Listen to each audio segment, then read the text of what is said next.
Good evening, I'm Nariman Issa. This is CTV News at 5. Tonight, Edmonton police get a break in a 3-decade-old homicide case of a local senior. Party politics, taking a look at Tim Cartmell's Better Edmonton initiative and how it resonated with voters. And putting the brakes on the latest texting scam as fraudsters demand payment for a traffic ticket that doesn't exist. CTV Edmonton, local breaking news with Nariman Issa. Edmonton Elections is holding a recount for the council race in CP Winniwalk. The seat was vacated by Councillor Sarah Hamilton. Just 6 votes separate Better Edmonton candidate Daryl Friesen from 2 Parmar. Official results will be released by noon Friday. The city's elections department is also counting ballots from 3 voting substations it says were not initially tallied. Edmonton Elections says it affects the city council counts in 3 different wards. A spokesperson did not say how many ballots were missed or why. Big money and political parties made Monday's election stand out from past votes. Andrew Knack won the mayor's race despite being outspent at least 5-1 by his main rival. Some observers say voters rejected party politics. One analyst believes Better Edmonton's performance should be considered a success. CTV's Jeremy Thompson reports. In his victory speech, Edmonton's new mayor-elect said voters sent a clear message on Election Day. Everyday Edmontonians spoke loud and clear, choosing optimism and hope over big money and party politics. Big money refers to Andrew Knack's main rival, Tim Cartmell. Preliminary disclosures show Knack raised just under $200,000 by Election Day, while Cartmell had collected $850,000 at the end of July. It means Knack spent about $2.60 per vote he received, compared to $14.45 per vote for Cartmell. I think what we saw here is a rejection of Tim Cartmell. I just think that no amount of money in the world was going to make people vote for him. Newly re-elected councillor Michael Jan says parties came up frequently at the doors. I heard from many neighbors one of the first questions they asked was, are you part of a party? And if the answer was yes, the door closed. Political advisor Najib Jutt isn't so sure voters rejected party politics. I would argue from the viewpoint of Better Edmonton, this was a massive success for them. While 9 people from the previous council will be returning to City Hall, including the mayor, 3 Better Edmonton candidates won, and there could be a 4th if Daryl Friesen's 6-vote victory survives a recount in West Edmonton. If they win CP Winniwalk, that's a clean sweep of open wards. Better Edmonton also finished second in 5 council races, earning more than 50,000 votes. Returning councillor Karen Principe says that support carries a message. Tells me that they liked our vision. I think people could relate and understand, and they could see that really Better Edmonton was looking to represent the people of Edmonton and make the city a better Edmonton. Meanwhile, Jutt believes the results don't reflect poorly on parties. Instead, they demonstrate the power of incumbency, even for an apparently unpopular council. Jeremy Thompson, CTV News, Edmonton. More than 3 decades after an Edmonton senior disappeared, police believe they are getting closer to finding her remains. The last time anyone saw or heard from 83-year-old Ruth Clark was November 1st, 1990. At the time of her disappearance, she lived in a home with her 42-year-old son in the area of 154th Street and 109th Avenue. During the initial investigation, police suspected she'd been murdered. New information has led police to a large rural area north of St. Albert. It's believed her body was hidden in an old well, the type that would have been used in the early 19th century. On a farmstead where trails lead through brush to 2 old hand-dug water wells. The wells are up to 50 to 60 feet deep, one lined with wood and the other lined with brick. One or both wells may be filled and or covered with brush or debris and may be partially collapsed. Ruth's remains are believed to have been placed into the wood-lined well. Searches of wells done so far have been unsuccessful in locating Clark. Police are asking landowners in the search area with wells to contact them. Police won't say where the new information came from or give details about a suspect, saying only they believe they know who the killer is. Edmonton Fire says they responded to 60 calls reporting illegal fireworks last night as police urged the community to celebrate Diwali safely. 3 of the call fires crews were sent to were described as significant grass fires. Last night's calls come in addition to arson charges against 3 people for damage to a townhouse in Millwoods Monday night. Cassidy Moreno shot this video of fireworks going off behind her home minutes before the fire started. She's urging people to follow the rules, as are community leaders. Now, lighting fireworks is illegal within the city of Edmonton without a permit. Please think of other people. This is not a controlled environment. The law should be a little stricter, and people should be aware that if we don't follow the law, we're going to end up with this. CTV News spoke to one of the 3 people charged with arson related to Monday's fire. He says fireworks were not coming from his backyard. Edmonton police is urging Edmontonians to celebrate Diwali safely, sending out a message in English, Hindu, and Punjabi translations. The province wants to reimburse Albertans for privately purchased diagnostic screening. That will only happen if you find a serious or critical condition you did not know you had. The province says this option would deliver faster, more effective care, improve health outcomes, and reduce strain on the public health care system. Over 2 years, CT scan waitlists grew by 44%. MRI scan waitlists grew by nearly 41%. Critics feel it may not align with the Canada Health Act and is a step towards an American-style healthcare system. Now, we will have more on this tonight on CTV News at 6. The Alberta Medical Association says it's broken down the numbers, and the cost of deterring COVID-19 vaccination will likely be in the tens of millions. It says if even 5% of Albertans decide not to get vaccinated, the resulting hospitalizations are projected to cost more than $65 million. CTV's Nicole Weisberg reports. You have reached Primary Care Alberta. Getting through to book a COVID-19 vaccination appointment has been a challenge for some Albertans. CTV News called 811 intermittently throughout the day today and was met by this. We are currently experiencing a higher than expected call volume, and all staff members are busy.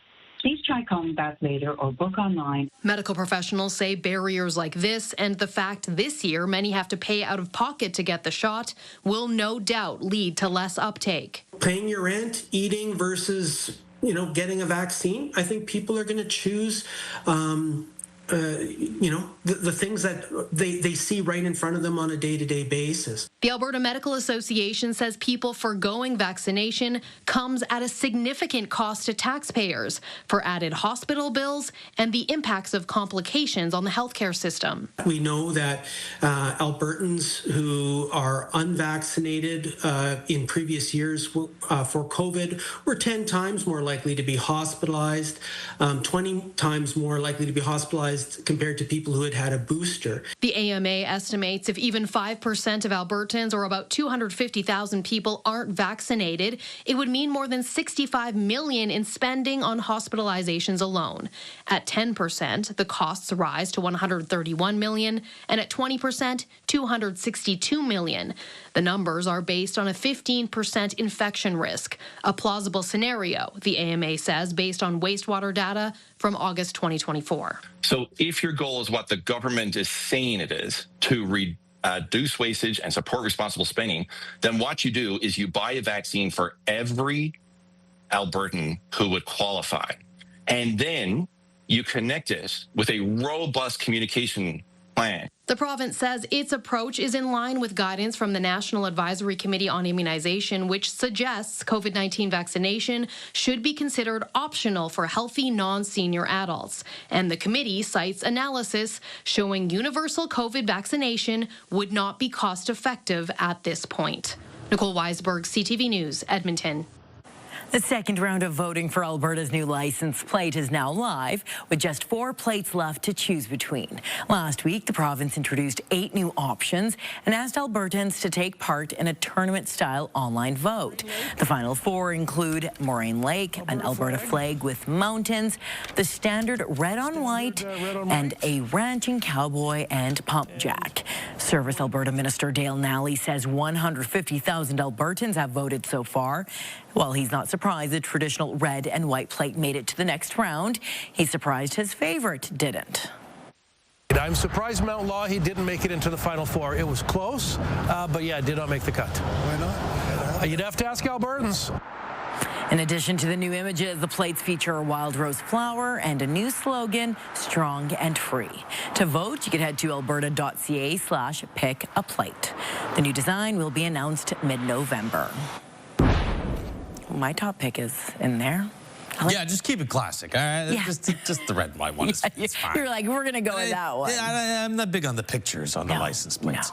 Although, hey, a nice blue sky is always nice to look at, and that's what we had through the day today. Was a little gusty, but temperatures well above average. 15 degrees downtown Edmonton. You get 12 at the International Airport. You can see here at Elk Island, you can see the wind gusts all in the 35 to 45 kilometer per hour range, and that's pretty much been the case all afternoon. It'll stay gusty through this evening, and then calmer conditions on the way for the next couple of days, and even warmer temperatures. -4 this morning, so it was as expected. A frosty start to the day, but 6 degrees above average for your daytime high, and we'll be well above average again tomorrow and Friday. Things start to take a bit of a turn on the weekend, though. We'll get to that in a moment. First, let's take a look at the shot from the blue skies that we mentioned. That's the shot from the CTV drone. Looks like we'll keep the clear skies through the rest of this evening, and overnight tonight there's a slight chance we'll see a little bit of thin cloud cover, maybe even a spotty shower after midnight, but for the most part things are going to be fairly dry here for the next 24 to 36 hours. 9 degrees at 9 p.m. Keep in mind, that's our daytime high, average daytime high for this time of year. Still gusty at about 8, 9 o'clock tonight, but overnight it begins to die down. Tomorrow, 4 degrees in the morning. So no frost tomorrow morning, and up to about 16, maybe even 17 under sunny skies. Close to 20 on Friday. We'll talk more about that and the weekend outlook in just a few minutes. Thank you, Josh. Well, coming up next, text at Target. The latest way scammers are trying to separate you from your money. They follow the headlines and they copy the look and tone of real agencies. Programming brought to you by James H. Brown Injury Lawyers, the heavy hitters of injury law. You're watching CTV News at 5. The Alberta Teachers Association says if the province legislates teachers back to work, it will consult with lawyers about its options. Premier Danielle Smith has said the union can expect the back-to-work legislation once the legislature resumes. One labor relations expert says the union has 3 choices when that happens: comply, work to rule, or defy the order. He says defying that order could come with legal consequences. It'll depend somewhat on what is in the legislation, because the government will probably indicate some kind of penalties in the legislation, but it'll amount to fines to the union for sure. Probably, tens of thousands a day. Probably is the kind of numbers we're talking about. And there is the possibility, although I think much less likely, there is the possibility that they may also fine individual union members. The fall sitting begins tomorrow with a throne speech. That means a back-to-work order could come as early as next week. All kinds of tech scams are circulating across the country. Police say Canadians lose millions of dollars every year to scammers. And as CTV's Merrick DeCash has learned, a new scam is on the rise. A traffic ticket is usually issued roadside or comes in the mail. But lately, people are getting fake tickets like these ones texted to them. There's a couple people in the office actually here that has received that same or similar message with regards to a traffic violation. Both of these messages are demanding payment for a ticket that doesn't exist. This one says the vehicle was traveling 56 kilometers an hour. A similar message says 64 kilometers an hour. Both were sent from different phone numbers. Smishing is more or less just fishing for victims and throwing out a big wide net, but smishing refers directly to SMS text messaging, which is typically what you and I would text message through. Some people we spoke with today knew about the traffic ticket scam, while others had no clue. I get 5 to 6 texts or calls per day on my phone with different types of scams. It's full of scammers right now, but that one, no, I didn't hear about that one yet. The Canadian Anti-Fraud Centre is aware of the fairly new traffic ticket scam. We know that fraudsters are constantly evolving. They follow headlines and they copy the look and tone of real agencies, right? The Edmonton Police Service says $48.1 million was lost to scams in 2024. The Canadian Anti-Fraud Centre says $645 million was lost countrywide in 2024. With AI technology on the rise, police say fraud will be on the rise too. That means it's going to get used more and more in scams that people are going to get across their phones or their cell phone. The best way you can protect yourself from this type of fraud is by never clicking on a link from an unrecognized number. Merrick Takash, CTV News, Edmonton. Still to come, a count is underway to see how many people are currently living on the streets of Edmonton. Those numbers really help us inform policy, advocacy, all of those different pieces. Programming brought to you by Basement Systems Edmonton. Contact us today for all things basement-y. Into the net. What-timer scored. Absolutely buried by Isaac Howard. And it's the first of his National Hockey League. A career milestone for a new Edmonton Oiler last night in Ottawa. That was Ike Howard's first NHL goal. Ford joined the Oilers from Tampa Bay last season after a strong college hockey career. Edmonton needed overtime to defeat the Senators 3-2. Gonna need about 1,000 Someone else scored for the first time last night too, didn't they? Oh, someone named Connor McDavid. First time this season, I guess. Yeah. Take a look outside right now with the Action Furnace River Valley Skycam. Action Furnace fixed right over it's free. 15 degrees.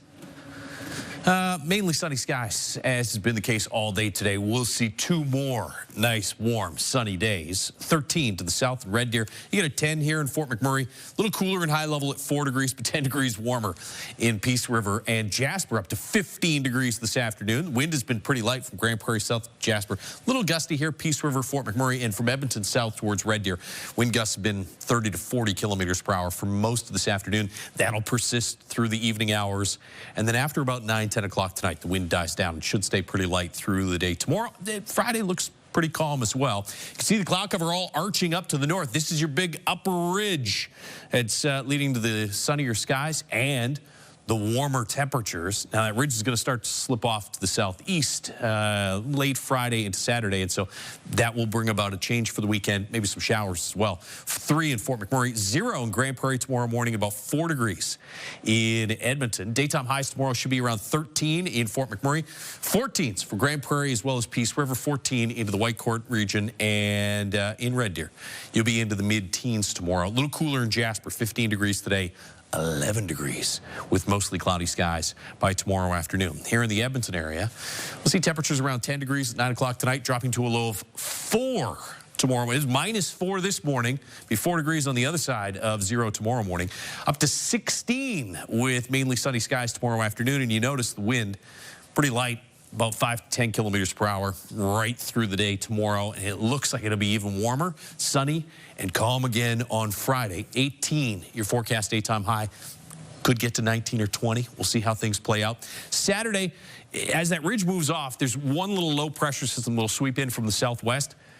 It's a really slim chance of a scattered shower in Edmonton. I think there's a better chance for areas off to the north and northeast, especially through the afternoon hours. If we get anything at all Saturday, it's probably early in the day. Most of the day, you're looking at a mix of sun and cloud. Temperatures, yeah, they're a lot cooler than tomorrow and Friday, but still above average and still in double digits. That changes Sunday. Cloudy Sunday. There's a second low pressure system that'll move in. That gives us a better chance of seeing some showers and maybe even a little bit of wet snow or some mixed precipitation Sunday evening.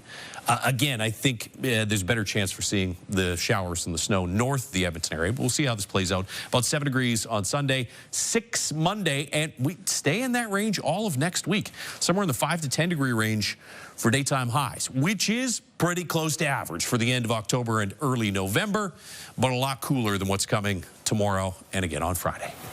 Thank you, Josh. In an ongoing effort to prevent and end homelessness, Homeward Trust Edmonton held its 26th annual point-in-time count today. The initiative measures the number of our city's most vulnerable. It is comprised of a street count, shelter, and transitional housing numbers, plus data from other services and systems gathered over a 24-hour period. The count offers a snapshot reflecting the minimum number of people who are homeless in our city. Those numbers really help us inform policy, advocacy, all of those different pieces that we can really get a good picture, as well as it really supports what we're advocating for in the community. Red Road's housing director says the current trends don't always reflect the future and strategies must account for that. When we return, professional lacrosse is making its return to Edmonton, sort of. Hopefully we have thousands and thousands of fans that leave that event saying, okay, we want more. CTV News at 5 continues.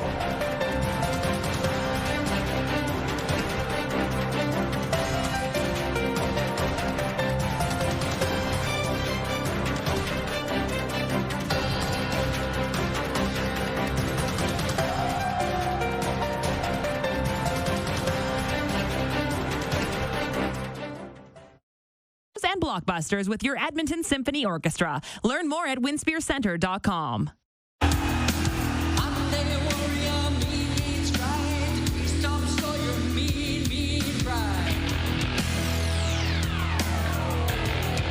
Added a second show in our city due to high demand. Earlier this week, the band announced one show on December 10th, 2026. Oilers Entertainment Group says a second date has now been added on December 12th. Tickets for the tour go on sale next Friday, the 31st. Edmonton will host a National Lacrosse League game next year. The league is bringing in the 2026 Unboxed Series event to Rogers Place on January 16th. The regular season game will be between the Calgary Roughnecks and the Georgia Swarm. Edmonton was part of the NLL from 2006 to 2015. The Edmonton Rush won a championship in their final year before the owner moved them to Saskatoon. The league's commissioner says this could lead to bigger opportunities for Edmonton to host a team again. Hopefully we have thousands and thousands of fans that leave that event saying, okay, we want more. And that, downstream very potentially turns into different conversations. But yeah, excited to be back in Edmonton. It's certainly a target market of ours. Tickets go on sale this Friday. Well, that's our show for tonight. Thank you so much for watching. CTV National News is next. Good night.